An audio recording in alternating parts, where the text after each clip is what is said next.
Welcome to the Emo Social Club podcast, broadcasting to you live from emosocialclub.tv. I am Brian. And I'm Lizzie, and we're here this evening with our friend Hansel Romero of Nightlife and also producer of some of your favorite bands, Pinkshift and In the Mourning. Thank you so much for coming on and that we finally were able to chat with you all together. That was so hype. I'm so happy to be here, y'all. Thank you. That was so cool. So I am in an internet silo, and Lizzie has built that silo for me. So Lizzie is constantly like, here's music you should like. Here's music you will like 100%. And like through Twitter and Instagram, like we're just following like all these acts. And apparently everybody loves you. And that's the silo I live in. Like, it's just like everyone has been so stoked for this new EP. Everybody has been talking about how much they love it. Everybody's had it on repeat. Also, Lizzie really buried the lead, not telling me there was a Rob Thomas cover on it, because I was like listening to it. And I'm so like, good. Wait a second. It's almost like a spoiler if they do. I know. He angrily texted me. He's like, why didn't you tell me this? I'm like, it was in the press release. Did you not read it? He's like, no, you're supposed to tell me. Yeah, you're supposed to tell me when somebody covers Rob Thomas of Matchbox 20. You're supposed to let me know. My bad. I even forgot that I put it in the press release. Oops. Oh, well. I'll try not to spoil it. So how did you get everyone to love you so much? And can we learn anything from you? That's a great question that I don't know the answer to. I just like making friends. I mean, this is like, the answer is really just like reflected on the community, honestly, because like everyone is so cool. I mean that, like, I've always thought that like art kids and indie kids were so cool, and I was just not an art kid or an indie kid like in high school and stuff. So I was like, dang, I wish I could be like cool and artsy and whatever. So I don't know. I always thought everyone that I meet on Twitter right now, especially, like, is just so cool, so dedicated to what they do. And they all have like very distinct personalities with what they do. I don't know. I just find it really inspiring, like, all the fucking time. So damn, I really didn't answer the question, did I? It was a question that was a little facetious, but I also want to. And I just took it and ran. It's fine. But you did I want to steal your secrets. You know, I want you to tell me how you did it so that I can then replicate it on my own and say, this is my homework, and then sign my name at the top. Oh my God. Order pizza. Or yeah, that's my best. Yeah. Mega Mind energy. Well, I'll let you also introduce yourself and say about the EP, talk a little bit about, you know, why we have you on, and promo all your stuff as well. Awesome. Sure. So I'm Hansel, and conveniently I have a burp probably coming, so I'm going to be struggling. Hold on. I got this. All right. Anyway, I'm Hansel. I am chaos, and I try to keep it contained, and, you know, however it happens, it does not. In any case, I sing and I produce for Nightlife, a new band, soul punk band from Baltimore. Part of the really, really sick Baltimore alternative scene we got going on right now. It's crazy. We got Pinkshift, we got Sherry and Moore, we got a hardcore band I'm in called Drip. We got another really cool indie band, Turnstile. Forgot. Clipped again, but that's appropriate for Turnstile. Yeah. Anyway, clip for Turnstile. We're one of those bands, and I said what I do, and we make fun music, I guess, but also sad music. I don't even know what kind of music we make yet, honestly. We're still like figuring that part out. But yeah, I mean, we put out an EP. It was sick. I did not and could not have expected the reaction that we got. I just know that I was finally proud of something that I'd made for once, for myself. I've been proud of things I've made for other people, of course, but that was to me just like, okay, time to put something out, and we did. And now my life has changed, and I'm completely overwhelmed. Hello. That's so comfortably, though. It sounded like you were doing like a weird TikTok intro of yourself. You're like, okay, this is me and this. I can't help it. I don't know. It's great.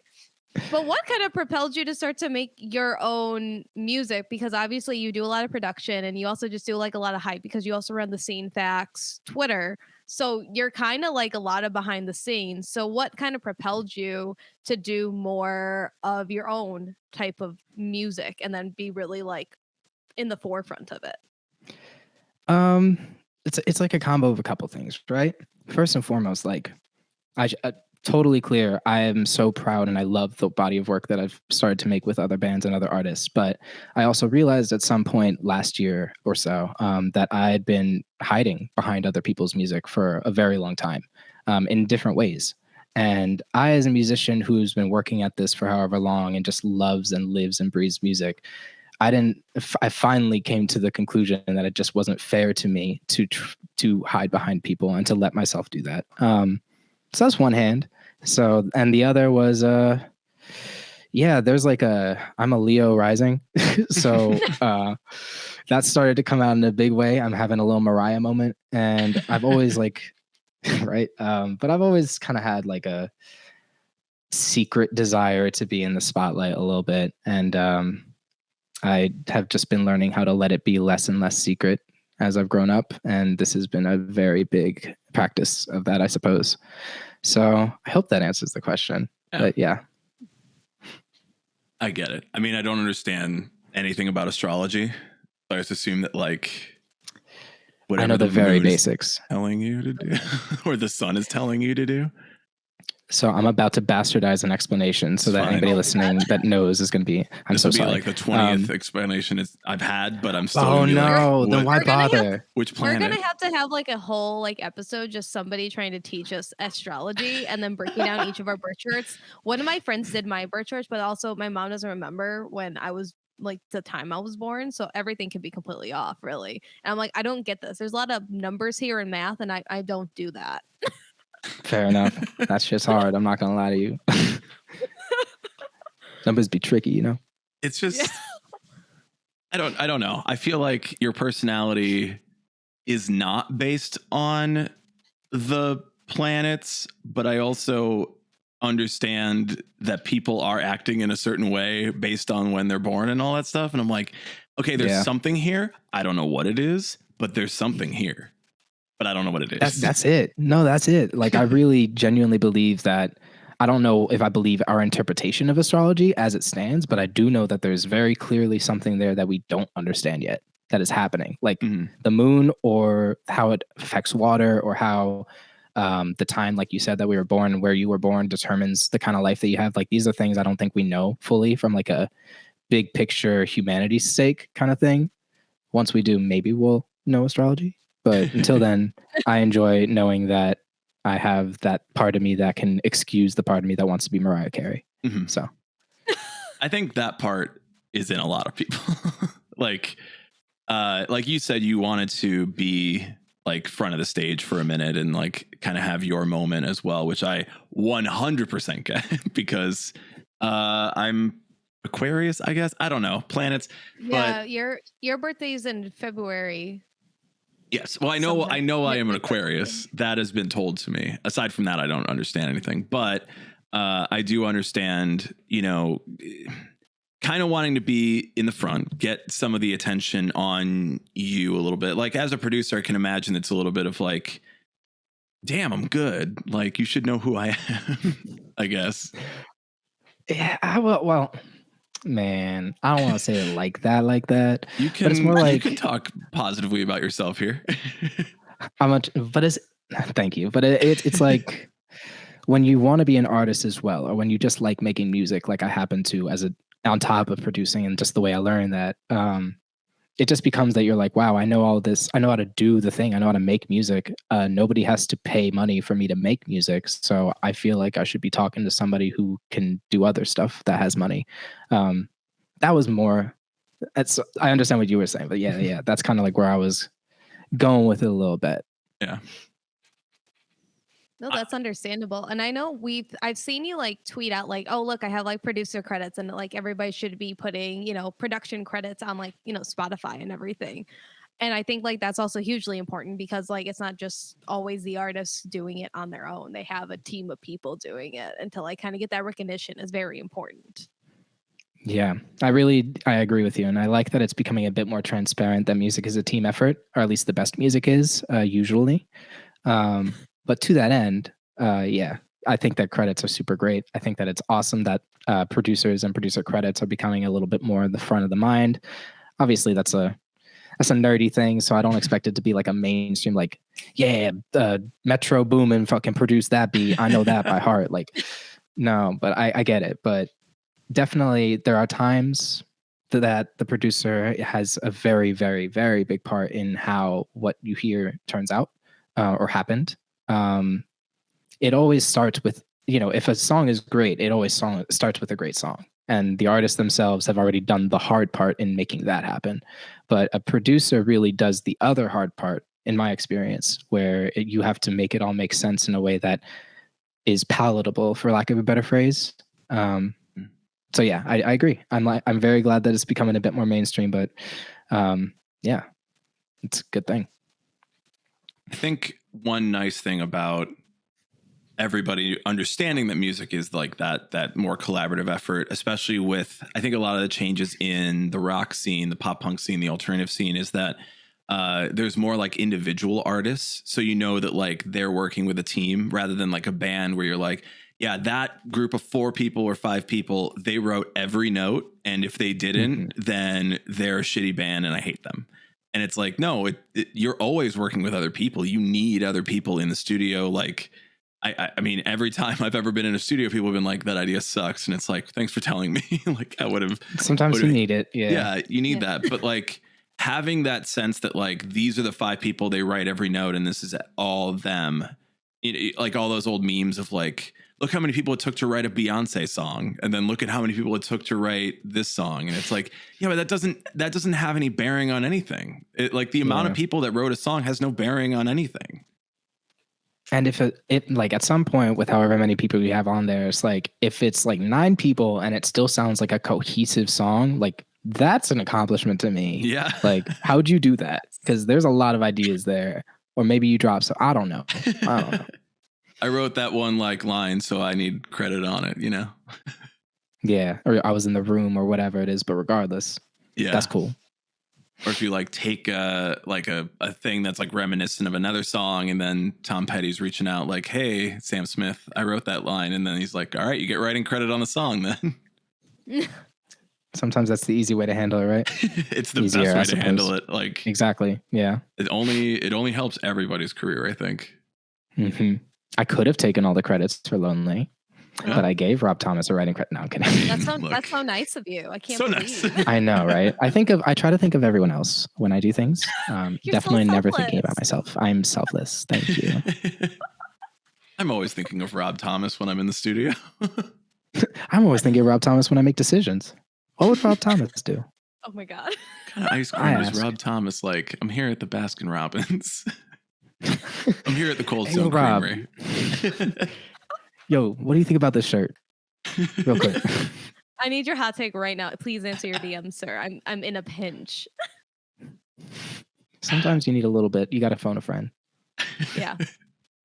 On the same question about producers, though, I was actually talking about this earlier today, and Lucy, you'll know exactly where I'm going with this because there is one producer out there who gets on a lot of records, and I do not care for him as a producer because I just don't think the music he puts out is good. But then I'm like conflicted because I'm like, okay, he's writing like a lot of the stuff, when he's the producer, because it sounds like everything else he's ever done. And it sounds like he's produced all of it and he just wrote it and he just sits in there, he's like, I play guitar. So just like have your vocalist come in. Here's all the words. Just sing this, have a good time. This isn't who I thought it was. I'm excited. Interesting. I wasn't going to say the name, even though I've said it many times. And it's like a game now at this point. I know. I wouldn't be blowing up our spot if I even said the name because it's like I've said it so many times. Everybody should have an idea. I'm a Wikipedia fiend, so the clues are nice. Keep going. In the chat, yes. So yeah, it's like, okay, so I guess I kind of land on this thing of like, it is a collaborative effort. And I kind of hate it that like a band will go in, work with this producer, and then all of a sudden I'm like, no, fuck that shit. The band needs to write everything. And like all of a sudden my entire opinion about that thing changed. But I think it's because I don't like what he writes. I don't like his style and I don't like his vibe. And I really don't like that he like is using it as kind of an ego boost for himself. That it's like, this is my role now. I am the celebrity producer and I am known as the celebrity producer. And Oh, this is who I thought. Okay, good. We're good. yeah, probably. Okay, we're good. I don't know. Maybe that's like a different vibe on him than like, you know, anything else. But I just feel very like I want everyone to write together. I want there to be a lot of good music out there. Maybe I just hate him because he's got an ego and he writes bad shit. Yeah, I mean, it's not always the best, but yeah, I mean, it's easy to hate somebody like that because of their ego. I mean, it takes a lot of balls to put your face out. I mean, to do what he's doing and know that people are saying, yo, stop fucking getting on shit. And he's like, no, fuck y'all. Like, I'm going to make music. That takes like, something to me. You? But yeah, that's the stop. Suge Knight being like, here's another song. Shut up. If you don't want to be all, if you don't want somebody to be all up in the videos, you know, come over to Death Row Records. And it's like, oh shit. We're just packaging it up. Yeah. He's the Puff Daddy of the pop punk scene. That is bold. Wow. But I understand the parallels. Yeah. No, I mean, I've said this a lot too, that I really wish that they would take a step back and or at least find a way to let some newer faces come in. But obviously that's a bit of a selfish desire, but I also wonder how much I don't know about what that situation is the only person he can work with Lil Huddy, or does he have the opportunity to actually ask a Pinkshift or something what's happened, or a Mamata or something, like what's going on in the scene right now. I think there'll come a time when he does step back. I don't know how soon, but it'll happen. But until then, I mean, I don't like everything that he does, but I'm really stoked on some of them. And to me, when I get stoked on one of them, it's like, oh, okay, I could be with the future too. I mean, not that I wouldn't be, but you know what I mean? Like, this is dope. That was a lot. I was just rambling. Yeah. I don't want to be like, I'm noticing that, like, you know, sometimes these takes might go somewhere. And I'm like, you know what? I'm just going to make my own personal take on this. This is my take. Brian's dropping hot tea and hot goss. I'm spilling so much tea over here. Somebody get a Swiffer. We're going to end up getting into alternative press again, but it's going to be for being controversial. Unlike Hansel, who was in alternative press for being a good producer, even though they teased you so hard and they put you all the way at the end. That's called journalism, baby. It's called, I know. Clipping. He's in the thumbnail.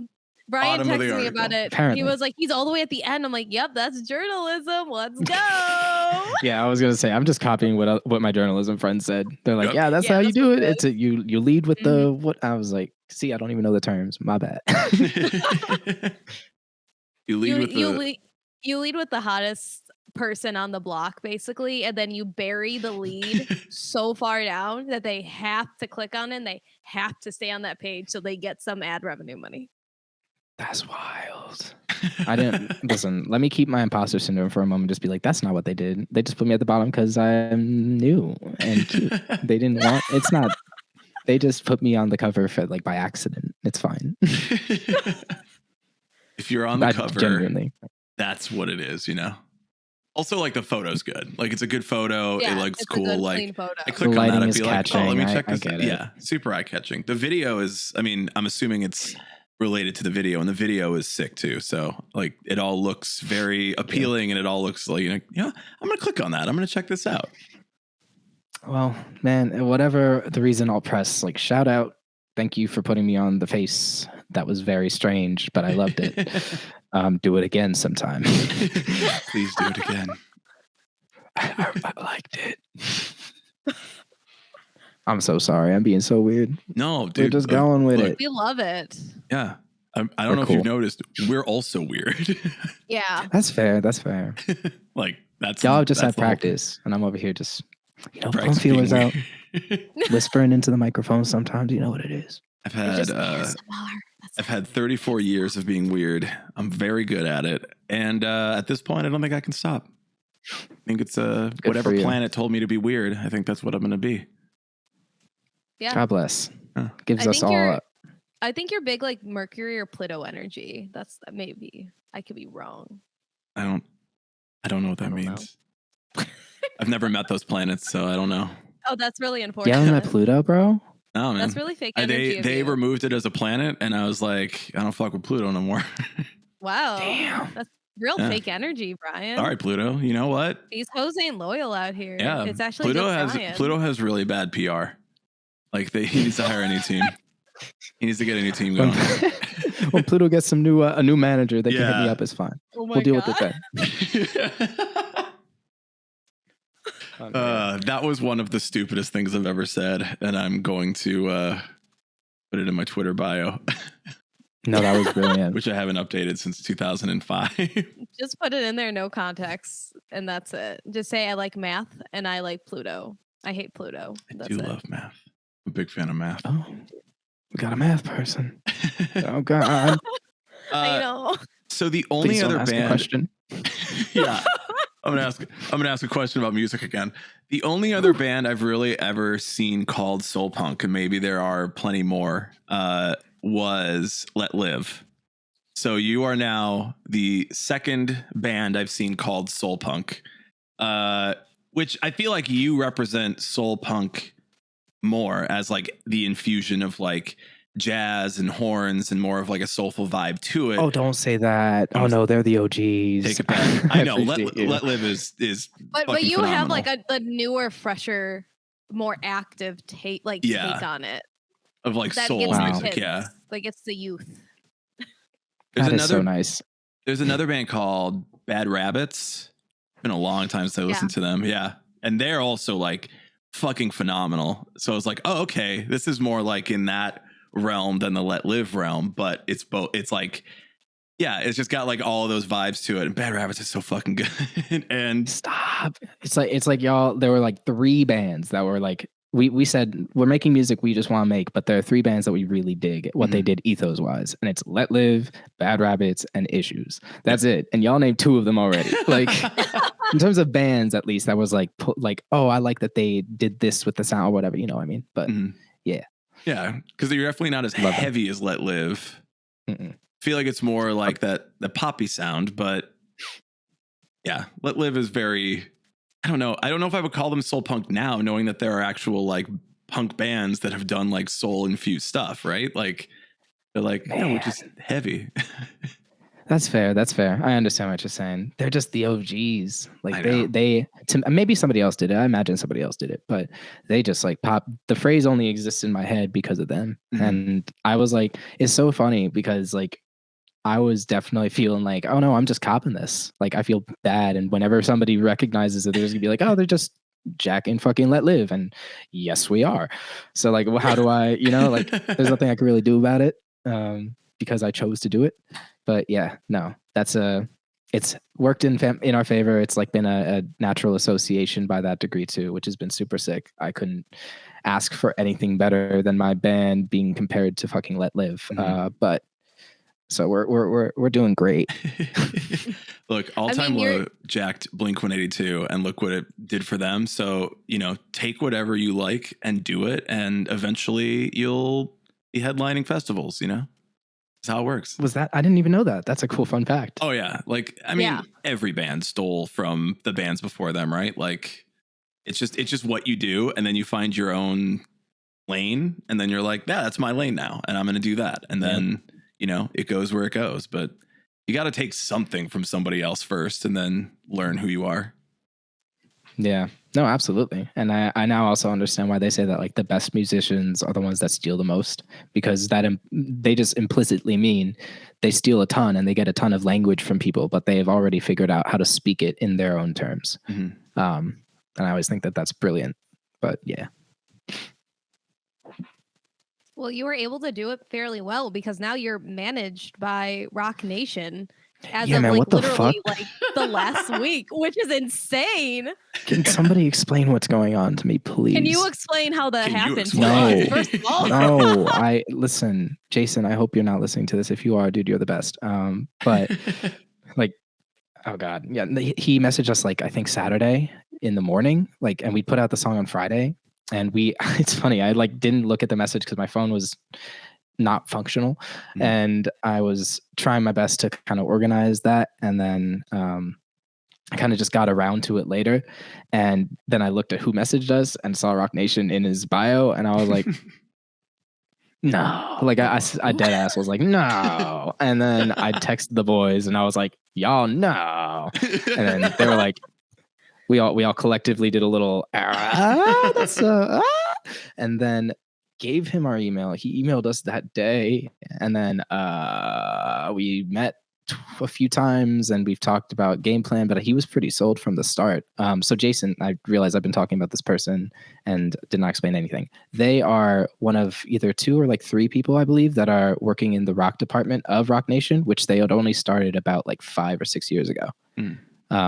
So they have like bands like We Came as Romans, Spirit Box, Chan, Animals as Leaders, to name a couple, Touche Amore, which is super cool. But it's a little bit limited, and it's a lot of metalcore bands or scene bands that have gone the more mainstream rock route, I suppose. But don't worry, we're not doing that because we literally can't. But that's just kind of like the environment that the rock department at Roc Nation seems to be in, from the outside, at least. But yeah, I don't know how that happened. I'm so sorry. It's fine. I mean, that's enough of an explanation because it tells the story of what happened, and that's all anybody really needs to know. It's as far as it can go for me. Like he liked me. I don't know what that means. All right. I will say, in my personal professional opinion, not just because we're friends and not just because you're here on this podcast, but listening to your stuff, it sounds like it does have like alt rock radio mainstream potential. Oh, that's so nice. I'm a pop producer. That's what I do. So anytime that which is ironic considering like Pinkshift doesn't sound necessarily like pop, but that's one example. But yeah, if you tell me that my stuff sounds mainstream, I'm gonna really, really love that, because I was not trying necessarily, but like it's always kind of where I'm coming from, if that makes sense. Oh yeah. I think the fact too that like in your press release you do like kind of relate back to like The Weeknd, which a lot of obviously mainstream people listen to The Weeknd. They know who The Weeknd is. They know he's unhinged and uncut gems. So people like that type of stuff. That's my boy Abel. No, he's in that movie. I haven't seen the movie. I love that dude. Oh my god, Uncut Gems is the most unhinged thing. I'm really glad I got because I could vote in it because of the union, and I got like the copy for at home, so I watched it on my laptop, and I'm like, I need to step away. Like I'm gonna give myself an anxiety panic attack. What is going on with Adam Sandler in this movie? He's gotta cut the gems. Yeah. He's just trying his best. That's just He's just trying the story of a man trying his best to cut some gems. Get his Furbies out there, his diamond encrusted Furbies. With his friend the Weeknd, who he goes and he cuts gems with on the weekends. Yeah, that's Sorry, the movie. Man, I'm actually busy on the weekend. That's my name. I actually only can work Monday through Thursday. I kind of wished or hoped that like early on in like an act of naive dedication to the bit, like The Weeknd really did like do something special on the weekends. Like I'm gonna sit at home for 3 hours and read a book or something. Like I don't know. That's my whole thing. That's my thing. It's my brand. I remember when somebody played him for me, and I was like, "Who is this? Who is this person?" And nobody knew who he was. He didn't like put his face on anything. It was just like a voice, and everybody's like, "Who the fuck is this guy?" And then Drake like tweeted it out, and it's like blowing up everywhere, and like how big he's gotten since then. And I always remember like, yeah, he was like just putting out these like random little albums, and like nobody knew who the hell he was. Now he's like one of the biggest artists in the world. That was one of the most nuts things to watch early on. So cool. Must have been even like I didn't understand what I was watching back then because I was 15, I believe. So it must have been even cooler to have some actual context to be like, oh no, this dude's doing something over here. Yeah. He's growing.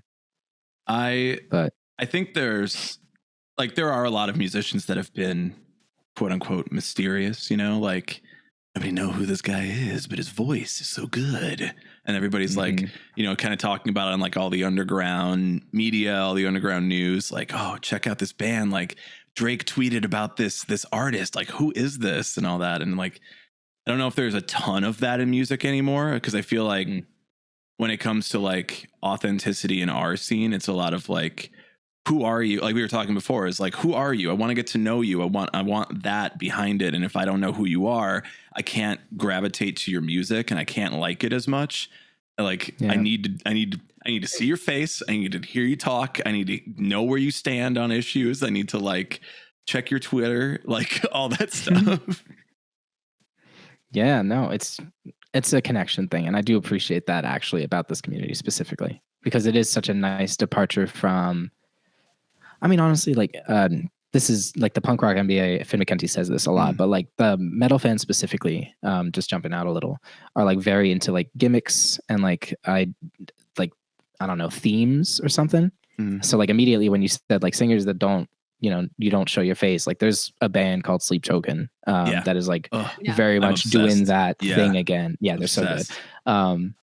And honestly, I find myself very torn about the gimmick, to be frank, but I really also enjoy the like artistic experience that they create. I kind of going into it as just like a watcher of a movie, so to speak, instead of like, I don't know, that mask is kind of funny, my guy. Like, nah. But it's very like, totally agree. Yeah, like, who are you? Why are you doing Slipknot? Why are you doing Ghost? Great example. Great example. Yeah, and it is very like Gwar. Yeah, like why are you doing the mask thing again? Why are you doing it like as this like sort of culty religious experience, which is like it's been done, but the music itself is so good that I feel like even when I started to get into them, I like kind of forgave like the gimmick of it, just because like damn, the music is so fucking good. It's like that's crazy that it has to be that you have to like accept, not the way you put it was even better, but like accept the gimmick and just be like, yeah. I accept the gimmick because goddamn, the music is so good. Yep. It's such a sad way to put it, but yeah. And I do think that like with these new artists that are coming up now, like there is a lot more interest in like the music of it all. Like I've said this to Lizzie before plenty of times. I think music is in one of the best states it's been in a long time. I think the music right now is like real strong quality. I think people are happy to like things. I love that because I like liking things. I'm a big fan of liking stuff. Big fan of big fans. But it's like now I'm ready to like get into this music. I like the new artists that are coming out. I think like you said before is like older artists need to step aside and put some new faces out there. Is like, yeah, it's happening. Now is the time for a lot of that. People are really passionate about up and coming artists. So yeah, I don't know. I feel good about it now, I guess. No, it's super cool. I think interestingly enough, it's just more and more people like making music is more accessible now. Like, right. Like perhaps I'm biased because I was watching my younger brother who was a musician kid in high school, but like his friend group wasn't musicians all the time. And the kids who weren't musicians were producers, at least like a couple of them. And it seems to me like most young friend groups have a producer in them or adjacent to them nowadays, which is such a crazy thing. So I'm not surprised that kind of like introduction or like ability to see what it's like to make music a bit closer kind of is given this inherent dedication to some of the new people. I think that's cool. But that's my hunch based on literally nothing. So we good. Interesting. You know how the sausage is made. And so now you can have more appreciation for sausage makers. I didn't like the metaphor as I kept it going. Wow, that was really okay. Yeah, I didn't love the metaphor. Really sorry for the metaphor. But if you know how it's made, if you know what it takes to do it, you can appreciate it more when it's presented back to you. Precisely. Yeah. Perhaps that's what's going on. Perhaps. But maybe people also just are stuck on their phones and we're getting better at shoving music at them. You know what I mean? It could be equally that. But I agree with you completely that like music is there's so much good stuff happening right now. It's unbelievable. Just like pockets and even in the bigger spaces like Billie Eilish's album, like that was unreal. Like still to listen to the fact that we have an artist that big experimenting is so cool. We have the Baltimore pocket that I'll always brag about. Like we are doing some serious shit over here. It's really weird. It's just pockets now. There's a lot of people, there's a lot of culture happening with music. Maybe that's also what it is. Again, I'm just rambling at this point, letting my mind speak for me. Yeah. But here we are. I mean, there are a lot of people, I feel like nowadays, like some of my friends, like they aren't on like Twitter So they don't get a lot of like newer music, but sometimes they'll send me songs of like either Pinkshift or like, have you heard this band? I'm like, yeah, I've heard of them like a year ago. Like, but they're still listening to it and it's getting into their ears one way or another. And I think one, because COVID, everybody's inside, so everybody is on their phone, so they're kind of like looking into new things. But at the same time, I think it's just like there's so many like newer bands and it's fresher and people don't want the same things that they've always heard. And I think there's just so many new outlets, especially with coming back with like there's hyper pop, new metal's coming back, like there's all these different bands and genres making a resurgence that people are like, oh, I listened to like Linkin Park religiously like when I was younger, but these new metal bands are the same vibe and I can also still go see them in person, Rip Chester Bennington, and like have that similar experience now, but also have a little bit more openness with it, I guess. Mm-hmm. I mean, I think it's a good sign if it becomes that the older generation realizes how accepting the younger generation would be of them should they just want to be a part of the space. Because that'll encourage more older people to be down with it and indulge in the things that they loved like that. Like, good. I'm a big fan. I do think Foo Fighters needs to stop. Just stop. Period on the end of that sentence. The DGs thing was too much for you? That wasn't even a problem. Like it's like their last, I don't know how many records. It's like, okay. I don't necessarily have that much against like Dave Grohl as an artist or as a person, but it's like, if you really believe in the strength of rock music, stop making it.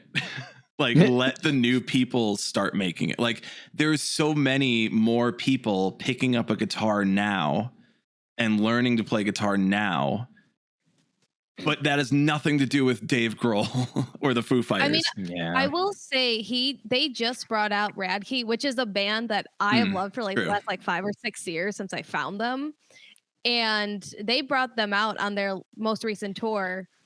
And it's just like 3 brothers who just make rock music. And I only found them out because they did a cover of the Teen Titans theme song and it fucking slapped. Oh, that's cool. And it fucking, anybody listening, obviously listen to Nightlife and listen to anything Hansel's produced, but please go look up Radkey and listen to Teen Titans theme song and everything else they've ever done because it fucking hits. Smashes all. They've done that in some retrospects, but it is kind of like either bringing up new talent or just like introducing people, like doing different collaborations, because obviously they have the willpower, they have the power that they can just do. But it would kind of be like that better integration of like these legacy acts starting to say like, yeah, we want to work with the kids, we're not going to be old, you know, crotchety dudes and be like, this isn't real rock music. It's like, shut up, like be quiet, go sit down. Exactly. Sit down, Dave Grohl.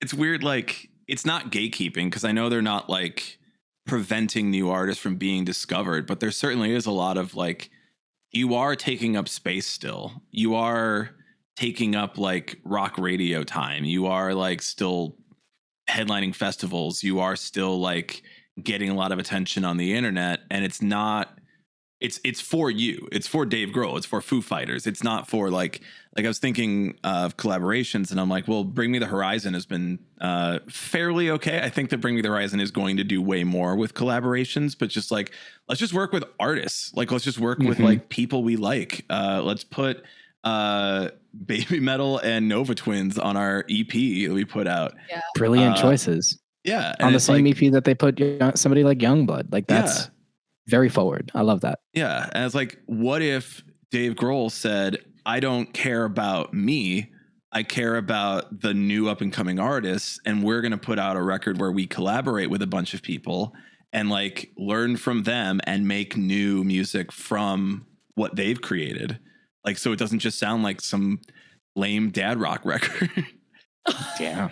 I'm playing a Foo Fighters. You're right. I'm playing a Foo Fighters set on Saturday. We're going to get a bunch of like dad. I was about to say, you're playing Foo Fighters. Yeah, I'm literally playing like an hour. Red Hot Chili Peppers? And it's Foo Fighters, Red Hot Chili Peppers, and Nirvana. And I'm like, wow. As you can tell, so stoked, so excited. To be fair, that sounds like fun music, at least. Although I understand, like, yeah, it's all like older. You know, they're older stuff, and it's for a '90s day. I hope that when I get there at 2 in the afternoon, there's some also crazily drunk lady who tries to dance with me again, like last time. That was the last time. Yeah, it'll happen. It's one of those suburb bars where you're like, oh hell yeah, brother! I came out to hear some Red Hot Chili Peppers. I like it when it goes. I didn't like any of that. I like it when it goes to dooba. It's like, right? no, I had a that's visceral not a thing. reaction. I'm like, oh please, I need to leave this bar right now. Yeah, I'm not even in the bar. but I still have 55 minutes of a set left. Oh no, that was just one song. Life is pain. Yeah, it's I don't know. I understand that there are people that like Lizzie, you work in radio, so you probably know that like the alternative stations. There's so many Foo Fighter songs. There's so many Foo Fighter songs. There's so many. And like it's still hard for new artists to get broken into the mainstream through radio, I'm sure, because kids are on their phones, not on the radio. They can't drive yet.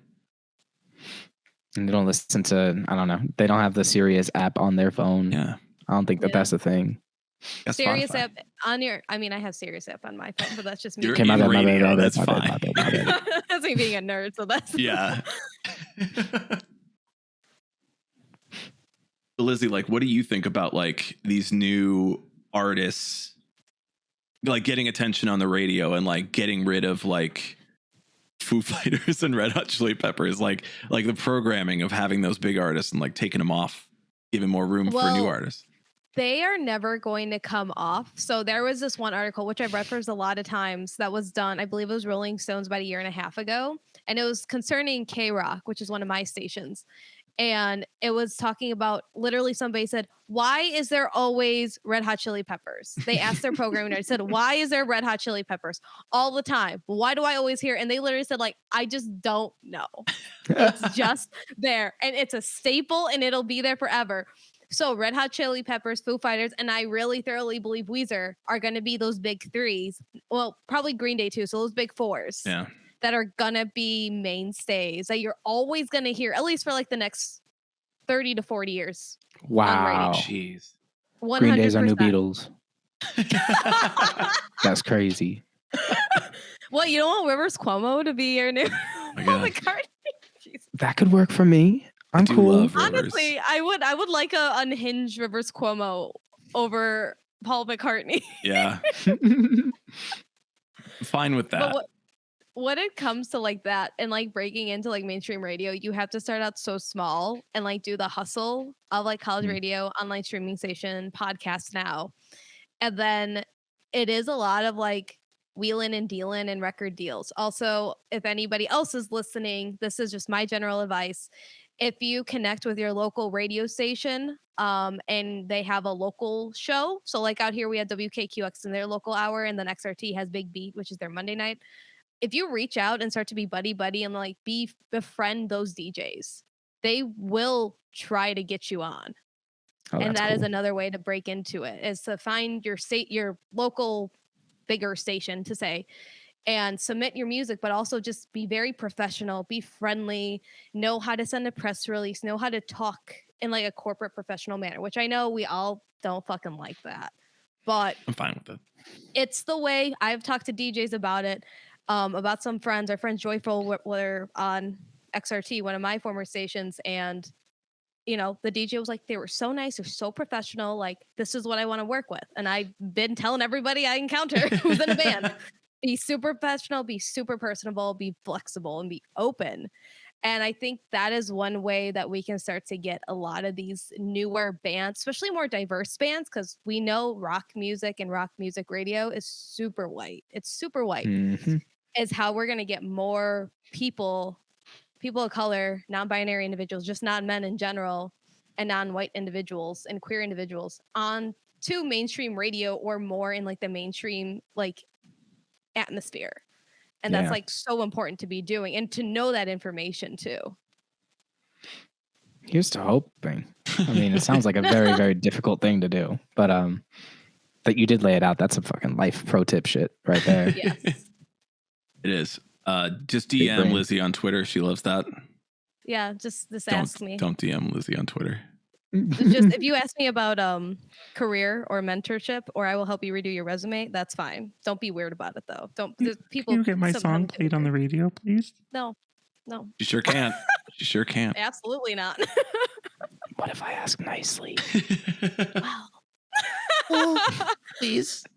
May I have some radio play, please? Just a crumb. It's gonna be a visual joke for the YouTube vid. Oh my god. Jumping off what Lizzie said too is like, I think the health of rock music right now is based entirely around the fact that the people that are the most interesting in the scene are non-white straight men. I think that is like the biggest thing that is creating a healthy rock scene right now, because there are so many people that are interested in it, in pop punk, in guitar music in general, that are non-straight white men.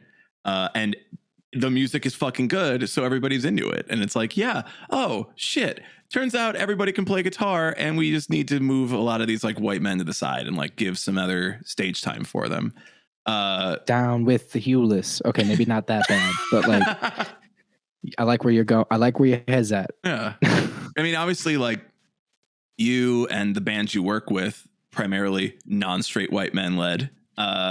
So like, is that part of like your direction too? Is like, let's give more voices to people that are not straight white men. Oh, 100%. Literally, like, Guilt and I are recording right now, which is super, super exciting. I love their music. They're so good. And they're so good. And I was so stoked when they actually reached out, because Ash will tell you, I reached out to them like, I love y'all music. If y'all ever want to do like a single or something. And they were like, we were literally talking with our manager today. We were emailing you later. And I was like, oh, word. Love that. Nah, but it's as many voices that are different that we can get amplified right now. It's only for the better. And that used to be more of like a blanket kind of like, oh, it's all good kind of thing, or it's only going to be good. But it's really like, that's why, and I'm going on a tangent a little bit, but that's why I don't really love it when like people are talking shit on like the newer, like He Who Should Not Be Named, whose name rhymes with Bravis Carker. All those songs, like, I get it. They're not necessarily the greatest. And that's a fine opinion to have as well. But I also find like the Willow song, there was so much unnecessary hate toward Willow for Transparent Soul, which is, by the way, a great song. Oh yeah, so, like, that entire album is great. So good. Very great representation of what can be when you let a non-male, non-white voice actually have a say on their album too, because Willow produced a few of those tracks as well, which is super cool. Not totally Travis, thank God, but I said the name, but to that end, yeah, we're all trying to be really like diplomatic, but also, ear, but you know what? We all get it. We all get it. Yeah. But to that end, I mean, somebody on the flip side of that thing is like, somebody hears Transparent Soul or somebody hears Good For You, and everyone said it at this point, but really think about it. Like, the next thing they do, if they really care, 1 out of 10 kids is they'll go type in pop punk in their Spotify, play the Spotify playlist they have, and hear Mamata, and then hear Pinkshift, and hear whoever. And then 1 out of 10 of all those kids, or however many it is, will actually be able to connect and relate with, in a very special way, that band or that artist. And all of a sudden we have another lifelong fan. It's obvious. It's always one of those things like, duh, but like, we can't understate the power of it right now, especially with how quickly like technology and social media let things grow and change. Like that, we're in a moment where young people are encouraged to, at least to some small percentage rate, look up what's going on in this scene. Like that is a complete W, like for forever. But that being said, not sure. I haven't seen the whole thing or listened to the whole thing, but I'm not sure about this little Huddy track. I gotta feel it out. That's fair. I'm sure it's dope. And that, you know, in fact, I'm positive that tweet that went viral in our scene about like, what the fuck is this? And it was the Lil Huddy music video. It was like a few days ago. I have a very strong feeling that was just an ad, that was a paid for thing. Because that's how you get the conversation going. And I actually doubt that it went, well, I didn't see it on TikTok. It actually probably blew up on TikTok. I wouldn't be surprised. But I haven't seen it on TikTok. honestly. So it hasn't. I know there's people talking because people were like, why is Tyson Ritter of All American Rejects on here? And I think it samples it like like gives you hell. They sample. Oh gives no, you that's hell right. pretty People were heavily. complaining about that. Yeah. And I listened to it. I'm like, okay. I'm like, then are you going to be mad at Jaden for basically sampling almost every single Blink-182 song you've ever heard on the radio? Again, with the stealing, like they're putting it through their language. It still sounds like emo rap or pop rap or whatever. Like that's cool with me. If you're gonna do insert Blink-182 song that I should know here, like good, do it with the new elements. And everybody, we learned what psych marketing is today on this podcast. Thank you. Just a little bit. Steal and psychically convince your fans to love you and to buy your records and to stream you unlimited on Spotify. Money. Yeah, I do think, like you were saying, and we were talking about before, is like, that language is being reinterpreted. I just love that it's being reinterpreted by. There's this thing in rock music where you're like, and I was watching this video on like Panic at the Disco with, and like. People were so mad that they started and like they didn't pay their dues.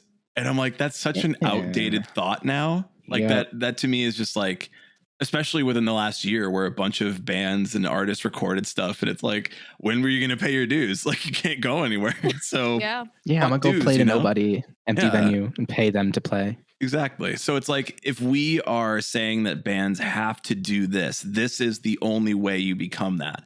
All of these people now are interpreting the music without any of that, without anything that the rock scene did before. They're interpreting it just based on the music, just based on what they like from the vibes of what it was before, and then saying, oh, I'm gonna do this.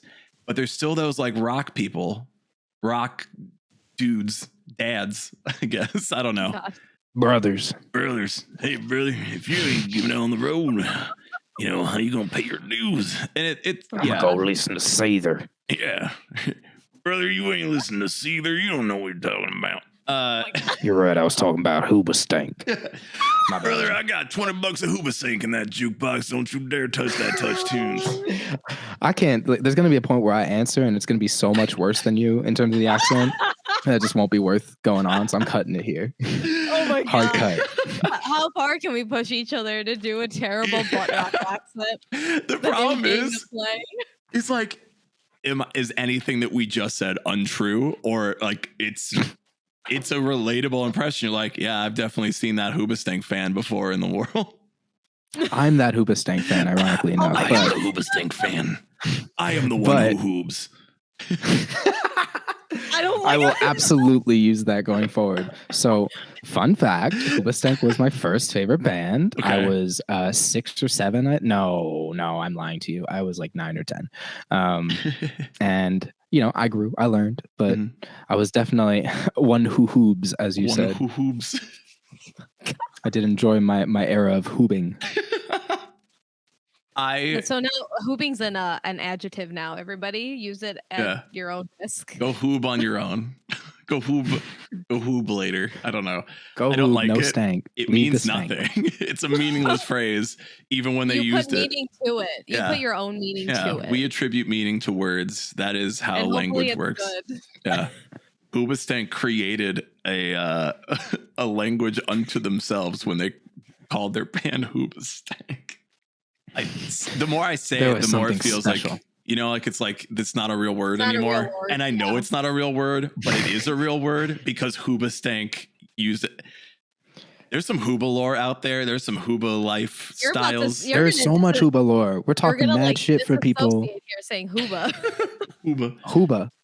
Respect the Hooba. They put out the reason. I will also. The reason is you. All right. The reason is you, y'all. I will also acknowledge that Hoobastan, not that bad a band. Like, actually pretty good. I was going to say, all right. They're not that bad. Yeah. You can make fun of a lot worse bands. Yeah. But definitely make fun of that name, because what the fuck were they thinking? It's just the name you can make fun of. The music is actually pretty good. Out of Control is a great song. The Reason is still a top 10 banger. Like, it's still really good. The Reason goes so hard. Yeah. You still get goosebumps at the end. Absolutely. I dare you to try not to. Yeah. Running Away is another really good one. And like You're kind after of my like own heart right now. that kind of like rising chorus. We're like, why are you running away? Feel it, man. Oh, we're hoobing. We're hoobing. We're hoobing out here. Sorry, guys. We had to Live hoob on for the a sec. pod. We're gonna clip this and then tag Hoobastan and see if they respond. There we were Please, on the pod their new hoobing. TikTok. They The have a shiny. Maybe they TikTok? can define it. They made like that. I saw one TikTok Okay. where the singer was just looking at their gold record of The Reason, and The Reason was playing, and he was looking at. No, it was a poster of like Hoobastank, and it was the Okay. name in particular, and it was just the song, and then he turns to the camera and goes, "I'm not a perfect person," because he named it Hoobastank. Like, I know I just explained a TikTok, and that's so lame, but that was so funny. No, that's so okay. I love it. So good. Somebody wrote Hoobers in chat, and I can only think, okay, Hoober. Where my real Hoobers Where at? my Hoobers Drop some at? hoobs in the chat. Drop some hoobs in the chat. Oh God, this Drop hurts. me a hard ass hoob. Also, Oh my somebody who God. pointed out that whenever when in the video for The Reason, he says, "I'm not a perfect person" after he hits somebody with a car.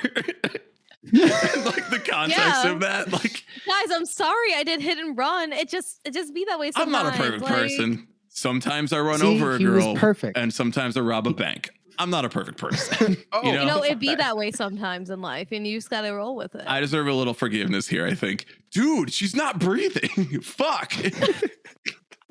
I mean, listen, I've been trying to give them a lot of credit for being a gateway to emo bands. Now Sure. that I know that they spent a whole video gaslighting people, I know that they were totally ready for it. We were good. It was perfect. Oh my god. That person on the ground, my car next to them? No. Nah, officer, Couldn't I don't know be what you me. mean. Look, I don't know now what you're talking about. Was Hoobastan the original gaslight gatekeep girl boss energy? Honestly, listen to The Reason and ask yourself the same thing. There is somewhere tonight. What time is it? 9:35 p.m. Oh my God, totally. Somewhere in Nebraska, there my- is a Nebraska? middle-aged woman who's just pouring herself a glass of wine and with the Pandora radio on her Alexa gotta be is listening Pandora. to The Reason with some fucking with Pandora with some fucking wine. Maybe it's a $3 chuck from Trader Joe's. Like, it's I know it's out there. I know it's. I'm so sorry. Somebody wrote Hoobastan in the chat.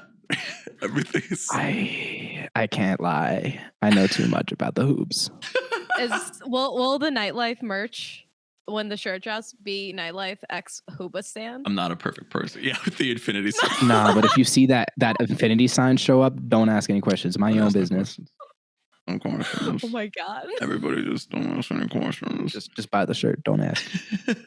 Just know you're gonna look sick in it. Like that's Yeah, it. yeah. Move along. For infinity. Honorary Hooper Yeah. without even knowing it.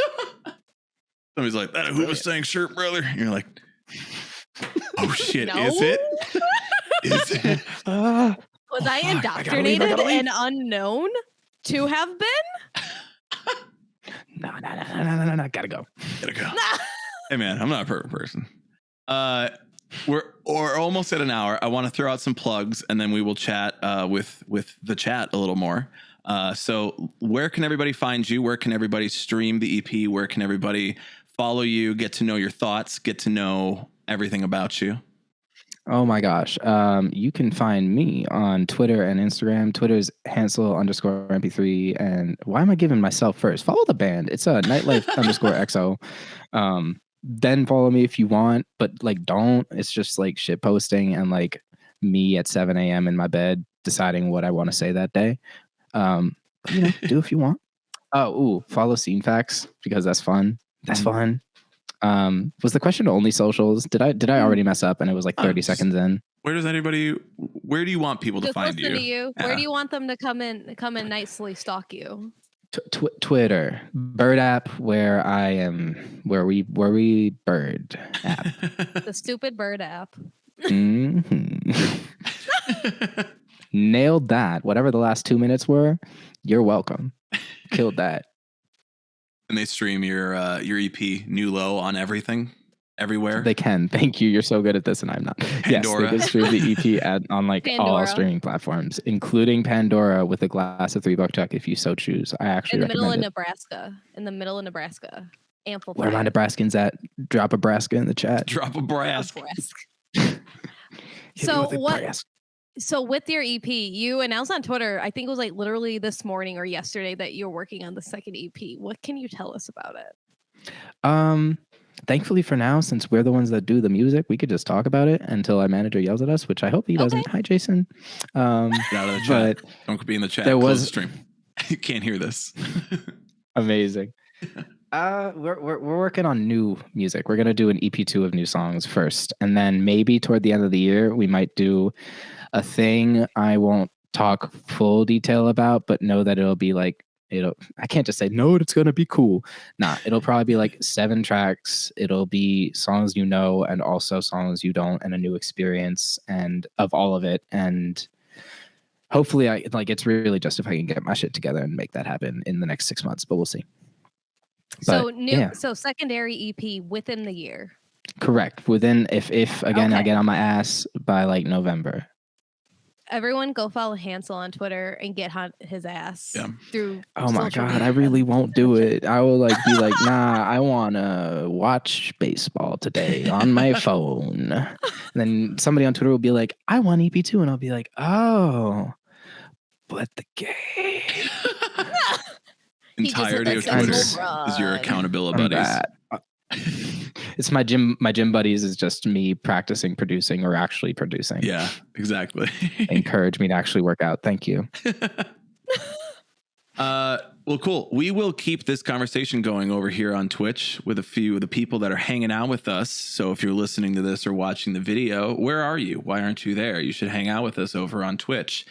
Go follow Hansel and go follow Nightlife on everything. All those links will be in the description of whatever you're listening or watching this on.